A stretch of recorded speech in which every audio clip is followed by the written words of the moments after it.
Hello friends, welcome to latest leaves and lines. రథం ముగ్గును pink chalk పీస్తో వేస్తూ ముగ్గు మధ్యలో ఫ్లవర్స్ను అరేంజ్ చేస్తూ ఈ ముగ్గును వేస్తూ చూపిస్తున్నా. రథం ముగ్గు అనేది సంక్రాంతి పండుగలో భాగమైన కనుమ రోజున వేసే ఒక సాంప్రదాయ ముగ్గు. కనుమ రోజున తప్పకుండా వేస్తారు.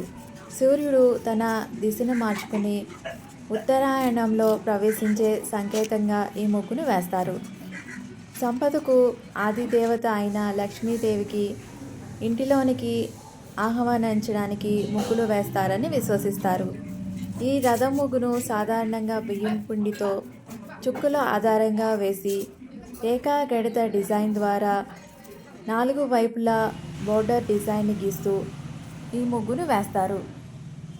నేను చాక్పీస్తో ముగ్గు మొత్తం వేశాక బంతి పువ్వులను, చామంతి పువ్వులను, రోజ్ ఫ్లవర్ పెటల్స్ను వాడుతూ ముగ్గులో ఈ ఫ్లవర్స్ని అరేంజ్ చేస్తూ రెడీ చేస్తున్నా. ఈ ముగ్గు మీకు నచ్చుతుందని అనుకుంటున్నా. మీరు కూడా ట్రై చేయండి.